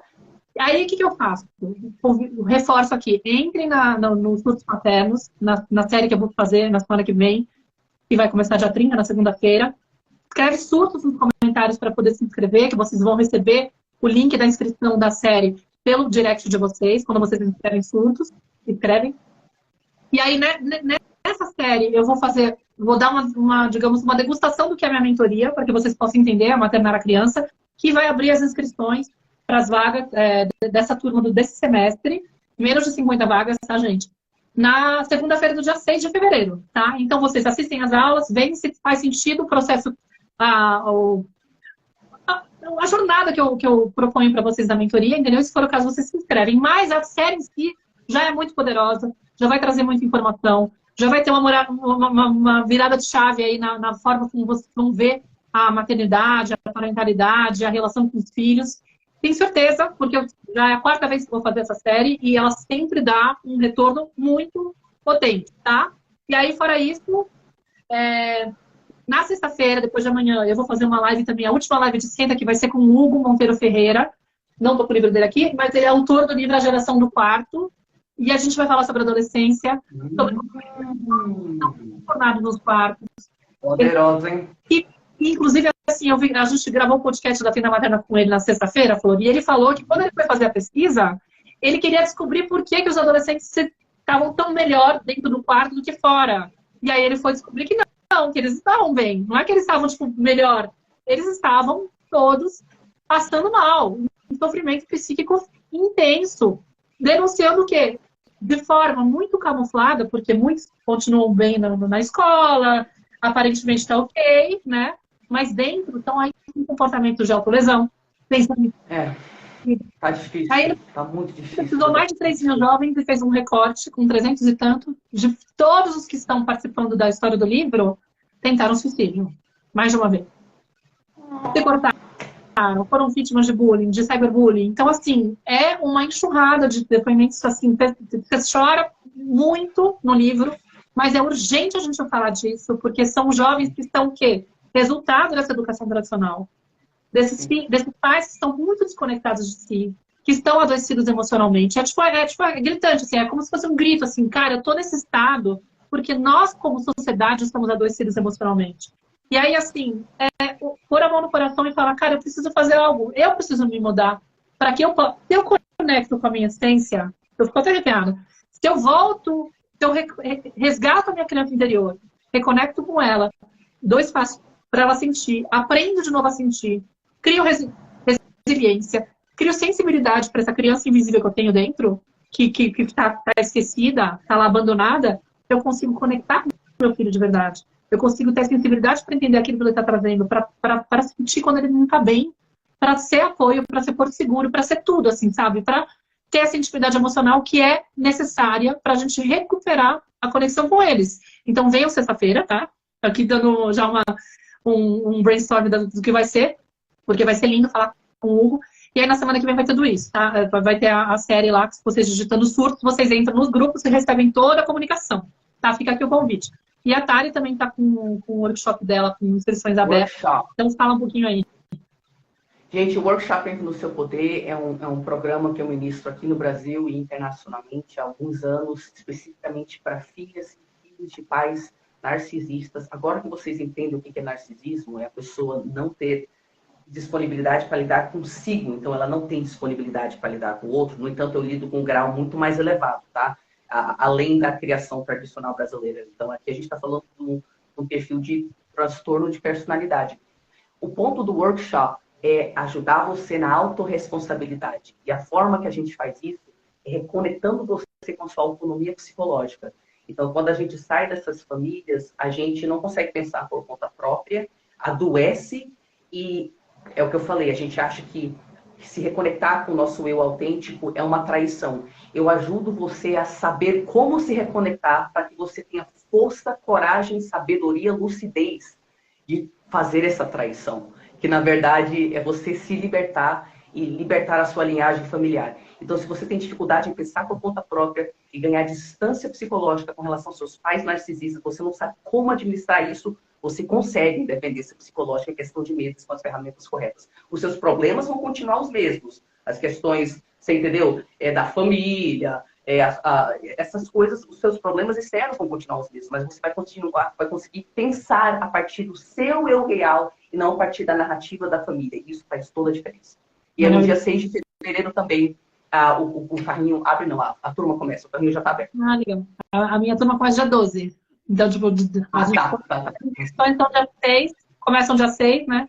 E aí, dependendo do que for, tem vezes que vai 48 horas e já acabou. Aham. Por isso que eu falo, entra no grupo, você escreve surtos, entra no grupo, porque aí lá vocês vão garantir, inclusive, receber o link da inscrição antes. Eu tô com menos de 50 vagas, eu tenho 60 vagas no total, são 2 grupos, mas já tenho mais de 10 inscritas. Enfim, gente, é isso o recadinho. Espero que vocês tenham apreciado. A gente deu aqui o nosso melhor, né, Flor? A gente tem sempre muito, digamos, excitante estar com você, porque a gente fica trocando bola. Fala, ai, nossa, é muito divertido, ai, que legal. Também penso por aí e tal. Uma delícia fazer live com você, como sempre. Obrigada mesmo. Obrigada pela disponibilidade. E, gente, a gente segue por aí. Vai ficar gravada, vai ficar aqui no feed. Depois eu vou jogar lá pro meu perfil lá do YouTube também. Canto Maternar no YouTube vai ter para quem prefere assistir lá. Eu prefiro assistir lá. Assistir no Instagram, acho uma chatice. Eu também. Perdeu o pai. Não gosto. Não que ele É nóis. uma casa maravilhosa. Mas não, prefiro ver live e reprise no YouTube. Tá bom, Chuchu? Gente, obrigada. Muito obrigada, Maíra. Muito obrigada, pessoal. Até o final, maravilhosos. A Índia também estava por aí. Ai, que bom, ainda do universo dos universos aí. Tchau. Tchau, gente.